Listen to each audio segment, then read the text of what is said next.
हे दोस्तों, स्वागत है आपका टी शास्त्र चैनल में। मैं गौतम सिंह राठौर। तो चलिए शुरू करते हैं आज की वीडियो। तो आज हम देखने वाले हैं कि कैसे सीख सकते हैं हम कॉम्पिटिटिव प्रोग्रामिंग। तो आज के युग में कॉम्पिटिटिव प्रोग्रामिंग एक बूमिंग वर्ड बन चुका है। कॉम्पिटिटिव प्रोग्रामिंग हर टॉप 10 जो कंपनीज हैं उनमें एक मैंडेटरी चीज़ बन चुकी है। तो कॉम्पिटिटिव प्रोग्रामिंग आजकल एक हॉन्टेड ड्रीम है बिगनर्स के लिए कि कैसे कॉम्पिटिटिव प्रोग्रामिंग हम सीखें। जब हमने प्रोग्रामिंग सीख ली है तो कुछ नहीं, ये जो सच्चाई है वो काफ़ी उलट है। कॉम्पिटिटिव प्रोग्रामिंग में आप क्या करते हैं, ये एक आर्ट है जहाँ पर आप मशीन से वार्तालाप करते हैं और मशीन को बताते हैं कि कब, कहाँ और कैसे चीज़ों को परफॉर्म करना है। अब कॉम्पिटिटिव प्रोग्रामिंग एक एडवांस टॉपिक है प्रोग्रामिंग का, जहाँ पर आप रियल लाइफ प्रॉब्लम्स को डील करते हैं। आपने इससे पहले जो प्रोग्रामिंग सीखी है उसमें आपने एक सॉल्यूशन सोचा और उसको इम्प्लीमेंट कर दिया ब्रूट फोर्स सॉल्यूशन करके और आपका रिजल्ट आ गया। लेकिन कॉम्पिटिटिव प्रोग्रामिंग क्या चीज़ है, एड ऑन हो जाती है, उसमें आपकी कॉम्प्लेक्सिटी जुड़ जाती है। कॉम्प्लेक्सिटी दो तरह की होती है, एक होती है टाइम और स्पेस बाउंड। टाइम में क्या होता है, आपको टाइम उस सॉल्यूशन को कम करना पड़ता है। मान लीजिए आपका एक टाइम ले रहा है एक प्रोग्राम 1 सेकंड और एक 2 सेकंड, तो आपको उसको 1 सेकंड में लाना है, तो ये टाइम कॉम्प्लेक्सिटी। स्पेस कॉम्प्लेक्सिटी, एक कोड लिखा है 100 लाइन्स में और दूसरा कोड लिखा है 10 लाइन्स में, तो ये चीज़ें कॉम्प्लेक्सिटी में आ जाती है। उसी के साथ साथ हमें इसमें सिंटैक्स को भी इम्प्रूव करना पड़ता है, बिकॉज जो दूसरा प्रोग्रामर या आपके लिए रीडेबल रहे वो कोड, और जो वेरिएबल्स, जो मेथड्स के नेम लिखते हैं हम उन्हें भी एक प्रॉपर मैनर में लिखें, ताकि ए और बी और एक्स वाई जेड ये नहीं चलेंगे। अब कॉम्पिटिटिव प्रोग्रामिंग में आपको कुछ वैल्यूएबल नेम रखने पड़ेंगे।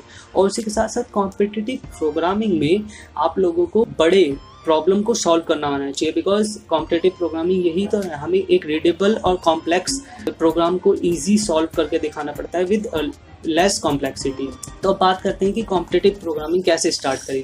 कॉम्पिटिटिव प्रोग्रामिंग स्टार्ट करने के लिए आपको जो बेसिक फंडा था अब तक, बेसिक फंडे से अब इम्प्रूव करना पड़ेगा। एडवांस जो भी प्रोग्रामिंग की डीप नॉलेज आपको लेनी है। उसके बाद आप दोबारा से जैसे उसमें भी प्रॉब्लम्स को सॉल्व करते थे सिंपल प्रोग्राम, इस कॉम्पिटिटिव प्रोग्राम में क्या अलग हो गया, अब हम एक हायरार्किकल अप्रोच यूज करेंगे। अब हम एक सॉल्यूशन अपने दिमाग में एक प्रॉब्लम का सोचेंगे, उसके बाद हम उसका फ्लो चार्ट बनाएंगे जो कि आई गेस इस तरह का होगा। इसमें यहाँ पर ब्लॉक्स वगैरह या डायगोनल वगैरह के शेप्स आ गए हैं।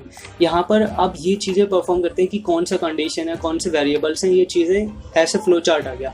अब आपको पता है कि ये प्रोग्राम ऐसे जाएगा, ऐसे रन करने वाला है, तो अब आप इसका इम्प्लीमेंट कर सकते हैं कोड। और ये कोड इम्प्लीमेंट करने के बाद आप इसकी कॉम्प्लेक्सिटी को भी ज़रूर देखेंगे, कॉम्प्लेक्सिटी हम कैसे कम कर सकते हैं। तो आपने ये चीज़ें कर ली, अब उसको रीडेबल बनाना है आपको उस कोड को।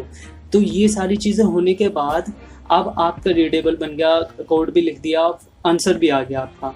तो अब आप कॉम्पिटिटिव प्रोग्रामर बनने की बिल्कुल कगार पर पहुंच चुके। अब आपको प्रैक्टिस करनी है बहुत सारे कोड्स की, बहुत सारे एल्गोरिदम सीखने हैं आपको, बिकॉज टॉप 10 कंपनीज यही है कि सिंपल प्रॉब्लम्स आपको देंगी, अब वो नए नए प्रॉब्लम्स देंगी। और गीक्स वगैरह ऐसी करके कुछ साइट्स हैं जो आपको काफ़ी ज़्यादा हेल्पफुल रहेंगी। कुछ ऐसी साइट्स जो यहाँ पर लिखी हुई हैं। और आपको एक फाइटर बनना है। फाइटर इन द सेंस कि आप चैलेंजेस एक्सेप्ट करने होंगे, जैसे कि कुछ ये साइट, अब आप इन कॉन्टेस्ट में पार्टिसिपेट कर सकते हैं और चेकआउट कर सकते हैं कि आप कहाँ पर स्टैंड आउट करते हैं कॉम्पिटिटिव प्रोग्रामिंग वर्ल्ड में। और जैसा कि हम पहले की वीडियो में बता, कोई सी प्रोग्रामिंग करने के साथ साथ तो अब हमें इन कम्युनिटी के साथ जुड़े रहना पड़ता है। अब आपने ये सारी चीज़ें सीख ली हैं कॉम्पिटिटिव प्रोग्रामिंग, आपने काफ़ी सारा ज्ञान बटोर लिया है। और इसी के साथ साथ अब आपको ज्ञान बटोरने के बाद अब इस ज्ञान को आपको स्प्रेड करना है, बिकॉज ज्ञान, किसी ने सही कहा है कि ज्ञान बांटने से बढ़ता है। तो आपको अब अपना ज्ञान बांटना है, जिसकी वजह से आपके जो टॉपिक्स हैं और ज़्यादा नीट और क्लियर हो सके। अब आपको अपडेटेड रहना है कि मार्केट में कौन कौन से एल्गोरिदम सबसे ज़्यादा पॉपुलर हो रहे हैं, तो आपको उन एल्गोरिदम्स को भी सीखते रहना है।